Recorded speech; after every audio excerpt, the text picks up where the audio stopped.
امریکہ کے پاس زیادہ ریسورسز، زیادہ فیکٹریز اور لمبی جنگ لڑنے کی کیپیسٹی تھی۔ اس لیے جاپان نے سوچا اگر امریکہ کو شروع میں ہی اتنا بڑا جھٹکا دے دیا جائے کہ اس کے ناویں کرپل ہو جائے تو امریکہ شاید پیچھے ہٹ جائے۔ اس پلان کے لیے جاپان نے ایک جگہ سلیکٹ کی، پیرل ہاربر۔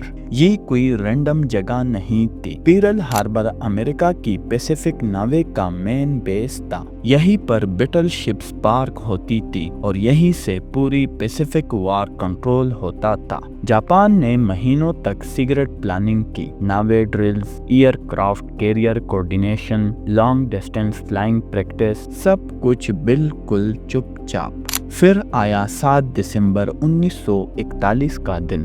صبح کے وقت جاپان کے 6 aircraft carriers Pacific Ocean میں آلریڈی پوزیشن لے چکے تھے۔ 350 سے زیادہ فائٹر اور بمبر پلینز اڑائے گئے۔ امریکہ کو کوئی وارننگ نہیں دی گئی، کوئی آفیشل ڈکلیریشن نہیں۔ صرف کچھ ہی منٹس میں پیرل ہاربر پر بمبز گرانا شروع ہو گئے۔ 2 گھنٹوں کے اندر 2403 امریکن سولجرز اور سویلینز مارے گئے، 8 بیٹل شپس ڈیمیج ہو گئیں، 300 سے زیادہ ایئر کرافٹ تباہ ہو گئے۔ امریکہ کے لیے یہ صرف ایک ملٹری لاس نہیں تھا، یہ ایک فزیکولوجیکل شوق تھا۔ امریکہ جو اپنے آپ کو انٹچیبل سمجھتا تھا، اچانک اپنی ہی زمین پر اٹیک کا شکار ہو چکا تھا، اور یہی سے امریکہ کے لیے بھی پیچھے ہٹنا ناممکن ہو گیا۔ اگلے دن پریزیڈنٹ روز ویلٹ نے کانگریس میں کہا،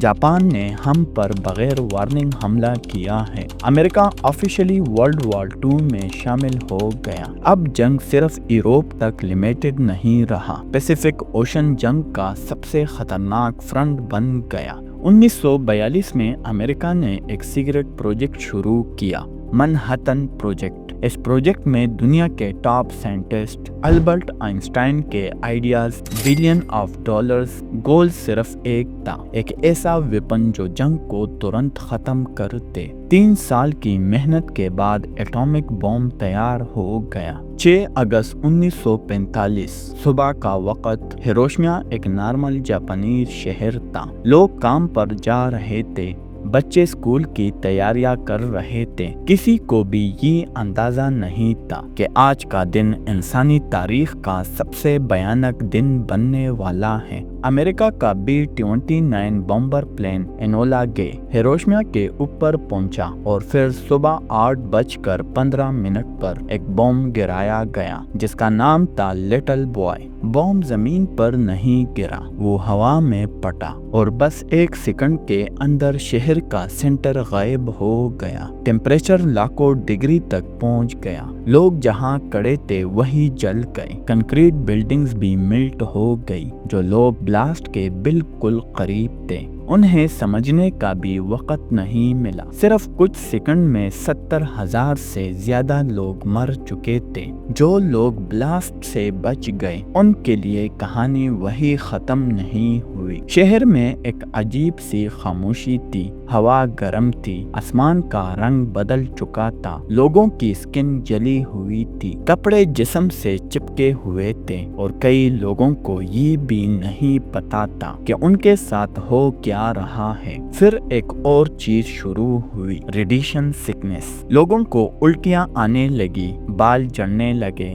زخم بھرنا بند ہو گئے اور کئی لوگ اگلے کچھ دنوں اور ہفتوں میں مر گئے۔ ہیروشیما کے بعد امریکہ نے سوچا کہ جاپان شاید سرنڈر کر دے گا، لیکن ایسا نہیں ہوا۔ جاپان کی لیڈرشپ ابھی بھی ڈیسیجن لینے میں دیر کر رہی تھی اور یہی پر دنیا نے دیکھا دوسرا اور آخری ایٹامک اٹیک۔ 9 اگست 1945 ٹارگٹ اصل میں ایک اور شہر تھا، لیکن موسم خراب ہونے کی وجہ سے پلین ناگاساکی کی طرف مڑ گیا۔ اس بار بوم کا نام تھا فیٹ مین۔ بلاسٹ ہیروشیما سے تھوڑا کم پاورفل تھا، لیکن تباہی پھر بھی بھیانک تھی۔ 40,000 سے زیادہ لوگ صرف پہلے ہی دن مارے گئے اور پھر وہی کہانی، جلتی ہوئی زمین، ٹوٹے جسم اور ریڈیشن کا خوف، 2 ایٹامک بمبس اور پورا ملک شوق میں، 2 شہر تباہ۔ 15 اگست 1945 کو جاپان نے آفیشلی سرنڈر کا اعلان کر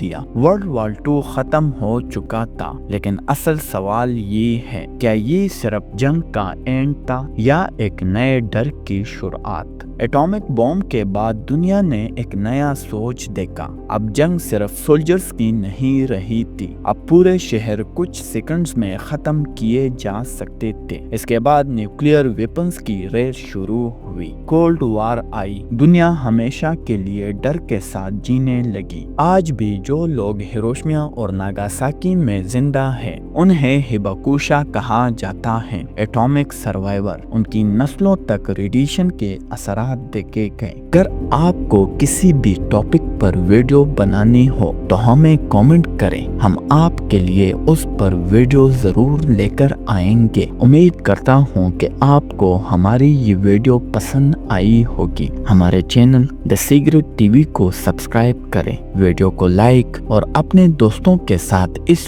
ویڈیو کو شیئر کریں۔